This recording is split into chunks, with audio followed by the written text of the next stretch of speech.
I don't know. We had some cookies. We had some cupcakes. Excuse me one second. I think this is probably going to be it for me. Manipulating me is always a good one. I am capable of change for sure. It is just slow. But I felt this sense of duty to my duty. Am I overstaying my welcome? The chat really isn't around to tell me to shut up. Maybe I'll just go to Bed Bath & Beyond. I'm doing my best. Hard Rock Lunchbox.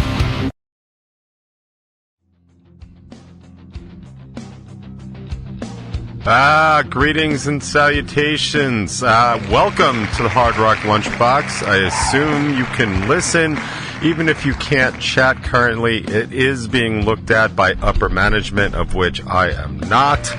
But yeah, welcome to the Hard Rock Lunchbox. And if you're watching on Strangerhood TV on YouTube, welcome to another edition of the Top 20. It is finally almost summer here in the Northeast. It is an incredibly warm, and although air quality is poor, but a beautiful day. It's a beautiful June 19th, 2025. I gotta tell you, as much as I am tired of talking about weather, I'm glad to offer up that maybe things have changed, maybe things have turned around finally. It was actually warm this morning. I sat out on my front step for a few minutes just to feel the sun, and a few minutes was more than enough. So yes, let's give it up for everybody that waited through our second and third spring to get to summer. Thank you for your patience. We always aim to please here at the box. So I'm sorry I'm late. I am not sure what's going on with the chat. If you are up on 99WNRR.com, where you usually go to hear the show and be part of the chat, it seems that chat is having an issue. I have notified my de facto manager, and she said she will look into it. She's taking care of an airplane right now, which I feel is more important, especially given the state of things in the country. So she will look into it. After that, I will try and keep you as posted as possible. Hopefully you can even listen. I am just waiting for a response. I'm doing my best. So that's where we're at. But yeah. So it does look like you can listen even if you cannot chat. So welcome, everybody. Yay! Man, I am goddamn tired. Something. I don't know. Let's get some light housekeeping. Let's start there. All right, there is a brand new Top 20 out this week. It is called There's Always a Point. It is a brief discussion about my trouble with boundaries, both mental and physical. Also, I talk about on the show about the way you show up in the world, and no interest in playing games, and a couple of things that were going on with me personally regarding performing, and all that other stuff. I will say. So another Revel 9 news. Next Friday, we're going to be up in Hartford, Connecticut at South Whitney's Pizza and Bar. I do not know what to expect. I have seen the venue, and it looks like it's going to be one of those floor shows with a small PA and all that other good stuff. So it's going to be like a real throwback to kind of like the old days. So I'm kind of looking forward to that. I appreciate the lack of stress that there is for me on an away show in terms of social anxiety. I do not appreciate the increase in stress of having to travel, 2 to 3 hours to get to a show, and of course dealing with, my band and stuff like that, making sure everybody can go, and it's just, it's. I've been in this weird space with it because I'm really trying to find like better. What's the word? Like better stress and personal whatever management for my current state of my career. So it's a weird balance. Like I'm definitely, as I've been saying for the past couple of weeks, I've been struggling with increased social anxiety with local shows. It's not that it's a problem, and it's not that I have a problem doing them. It just, there's something internal to me that's really just ramping up and spiking up my anxiety for some of these local shows. I don't like it. And one of the things I was referencing last week about there always being a point is that's true here too. There is going to be some sort of point Whether I get to it or not, I don't know. But there is always a point where the stress and anxiety going into a local show will make it no longer worthwhile for me to do. And it'll go beyond like whether or not I want to do it, because I do feel like I have a duty to perform locally and perform just in general. But the main driving factor for me performing live has always been the fact that I love to do it. But as things get more and more complicated for me internally, and I'm getting worse and worse at managing that social anxiety, I don't know where that cross point is going to be, but I would imagine if I go past it, you're probably not going to see me perform very much, at least for a select period of time.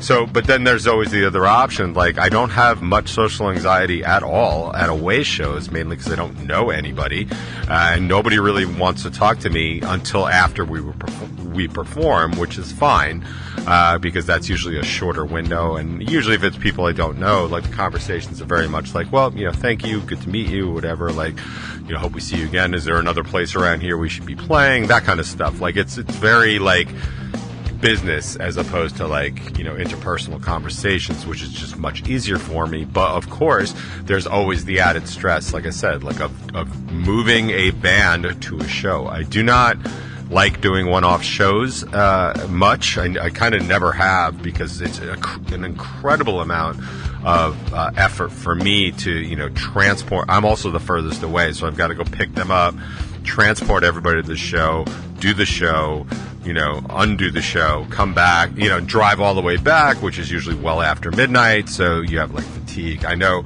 I had said the last time we played in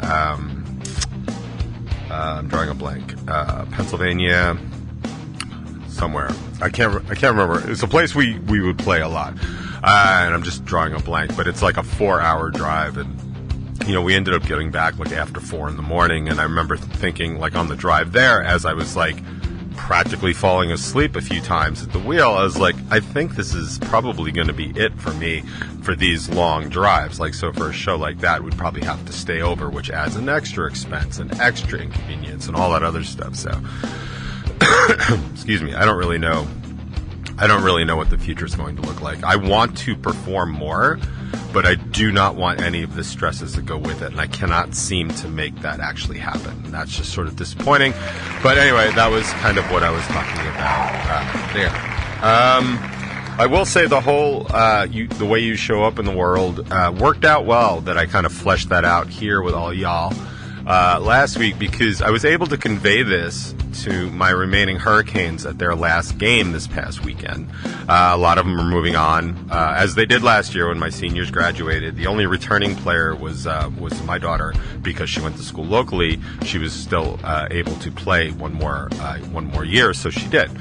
She had other commitments, so she didn't really play a full season, and that was part of the deal, and it all worked out well. But most of the seniors who go away to school, obviously it's too much for them to come back on the weekends, and by that time, honestly, a lot of them are just done anyway, and I don't blame them. It's a long thing.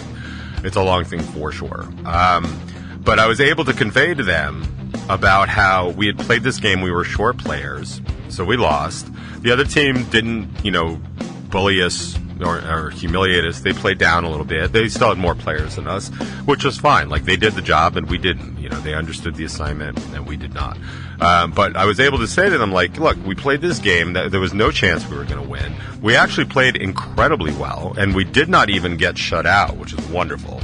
But we all still, like, were able to have a good laugh on the side of the field afterwards. And in fact, it was really nice, because after the game, there wasn't a game after ours. We just sort of sat there, just me and my players, and we were just, like, talking, just hanging out, and I was able to give them that kind of advice where we just had this game, and obviously we lost, like I said, but we were still laughing, we were still hanging out, we're having a good time. We had some cookies, we had some cupcakes, and I told them, I was like, what is special about this team and the players on this team is the fact that we can do that. A lot of people and a lot of players and a lot of other teams, like, the minute the game's over, like, they hear the coach talk and then they leave. Like, they all opted to hang out for like another half an hour, like 20 minutes to 30 minutes, just hang out and having a good time, because they're friends. I mean, they come from all different places, but they form relationships here, and they just had a good time in the field. And I was able to say to them, like, what makes that special is because they are special, and this situation is not always going to be the situations they find themselves in, especially young women, especially kids going into their senior year, which is very difficult. There's a lot of stuff going on, and certainly your first year of college is a whole lot of life changes that are going to happen that can be very difficult. A lot of people do not do so well their first year of college. A lot of people do just fine, but a lot of people do not. And I was just reminding them that for all the situations they're going to find themselves in, what is most important to those situations is indeed how they show up in the world. How they show up to those situations are going to help define who they are in them, and may actually start to help define the situations that they want to even be in the first place. As I was saying, like, not all situations are like that. Like the way that our team has run over the past 22 seasons, like, it really is something different and unique. Like, I don't yell at them, they don't yell at each other, they really do their best. Like, some of them, kind of phone it in from time to time. Some of them have had commitment issues, which resulted in our season being as poorly attended as was. And that's its whole other thing. Like, half of me is glad to not have those players on the team anymore, because if you can't honor a 10-game commitment, like, you're pretty weak, and you're pretty lame. Like, having whatever commitment you've offered up. Like, I had a couple players that said they could play like half the season, and one of them did and one of them didn't. Like, it's like, dude, like, how much of a commitment actually is this? Like, we don't practice anymore unless you ask me to. We play short games all the time, and it's just not that big of a deal. Now, I realize it's something that I really love doing and may not be something they love doing anymore. But I was surprised that the season went as bad as it did in terms of that. But the situation that we have here, it should be a benchmark. And I say this often. I don't use the word benchmark. I should use that more, because I feel like, or bar. But a benchmark is good. Like, I think as you move your way through your life and the situations that you're in, I think we've all had good situations, right? We've all been in good situations that were really working well. We've all been in good relationships, family, friends, romantic and stuff like that. Some are bad, some are good. But if you've had some of those good ones, like, it doesn't necessarily make them unusual to be good. In fact, I would imagine the quest for all of us as humans is to get to have as many of those positive relationships and experiences and situations as possible. And I think it's important to recognize that when you're in those situations, recognize how they feel. Try and recognize why they feel the way they do. Like, do you feel supported? Do you feel complete? Do you feel like you belong? Right? Like, those kinds of things. Because when you're in other situations that do not have that standard or benchmark or bar, I think it's important to take a look at that and figure out, A, why is it not as good as other situations? And B, like, why are you even in this situation anymore? Like what of value is keeping you in that situation? And I, for one, am super guilty about, remaining way too long. Like, I overstay my welcome in literally every aspect of my life.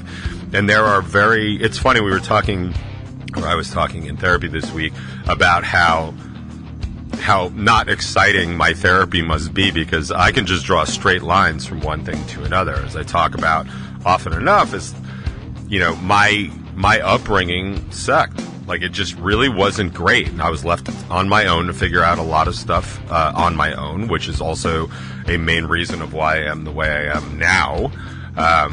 But, when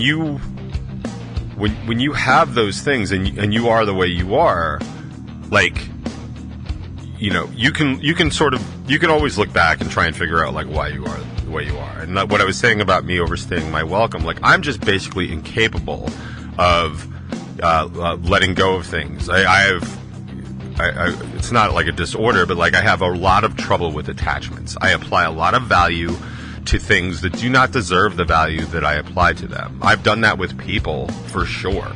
And I have a very big fault, and I've talked about this several times. Like, in terms of dealing with other musicians and bands, where it's like, kind of once I've vetted you or whatever process I have to do to decide, like, you and I are friends or you and I are partners in this, like, I don't even really look at it again until it gets so bad. Then I have to be like, oh my God, I was completely wrong. And I've done that with several people in the local music scene. Most anybody listening to me probably knows at least some of the ones that I'm talking about, and it's always just kind of comes as a shock to me, like, oh God, you weren't what I thought you were, or you were just like using me or whatever, or it was just manipulating me is always a good one. That's happened a lot. But it's on me to sort of recognize those situations and kind of feel what I feel in them, and decide for myself, is this one of those good things, one of those good relationships, one of those good situations, one of those good experiences? Like, is this one of those? And if it isn't, I really, really need to do the work to sort of arm's length it, and that's hard. Like, in my advanced years here, like, to learn that particularly new trick is not the easiest thing in the world, because my default is to not do that. I am not somebody that likes to rock the boat. I am somebody that likes to stay the course. I am capable of change for sure. It is just slow. The term I've used over the years is I tend to glaciate my changes, which is the speed that a glacier moves at. And it does work, but it is slow because my natural tendency is to just stay. And just continue in whatever I'm doing. It's why I stay in bands too long. It's why I stay friends with people too long. It's why I stay in jobs too long. Like, all these things. I overstay every welcome. And I was worried that I was actually doing that in soccer. In fact, I could make an argument for the Hurricanes. I should have folded the team at the end of last year. But I felt this sense of duty to my juniors that had played with me for a very long time and said that they wanted to play. Now, half of them ended up bailing, which is what really pissed me off, because not only was it a waste of my time, but it screwed over the ones that did want to play and did show up, because we just didn't have enough players all the time. So situations like that, like, there was no way. Once there was a path forward for me to stay in that situation, I stayed in that situation. But I will say, to my credit, to my psychological and therapeutic credit, I was able to recognize that I was in a bad situation much longer than I should have been. And that is because I remember how great that situation had been. And being able to sort of compare and contrast those two things is an important step. So that's why I was talking to the girls about the way you show up in things, and you be you in them. And if the thing around you isn't what it ought to be, then maybe it's time to look at that and leave. And I'm hoping that some of the 15, 16, 17, and 18-year-old young women that I told that to will have an effect on how they go through their life. I wish I had been given advice like that when I was that age or younger. I wish I had the ability to do it through most of my life. I have no idea what my life would look like right now. It'd probably look very similar, but I'd probably be less stressed in it. Because, again, as I started the show with, I'm having this exact problem with performing. So now I'm trying to figure out, am I staying too long in this? Am I overstaying my welcome in performing live? Should I just take a hiatus and not perform anymore, just go back to the studio and write? Should I do just open mic nights for a little while where there's like no pressure, or just, take acoustic shows as they come up where it's light? Although I did have all kinds of pressure on this one just because internally I was a mess. But I don't always know the answers to those things because I'm still learning, and I had absolutely no idea I was going to talk about any of that today, and I think I just got cut off because the chat isn't working, and the chat really isn't around to tell me to shut up. Oh, the chat is back. Yay, hold on. Let me just log back into the chat, or log into the chat. Continue. Excuse me one second. No, not working. Why is it not working? Let me just refresh this. Something about root beer. Very happy the chat is working. I'm happy for the chat. Connecting, click to join the conversation, something,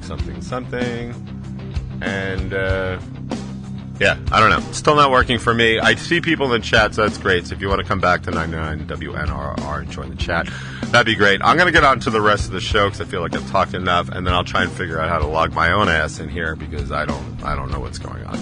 So I'll have to put some attention to that. So let's start off like we always do with some local music. I'm not entirely sure why I wanted to hear this song first today, but I did, and I know that Craving Strange has their own block later in the show, but maybe I'll throw some Jimmy's Blue into that. I don't know. It could be almost anything. Maybe I'll just go to Bed Bath & Beyond. I don't really know, but here we're going with a little Strange for you. Kind of a classic.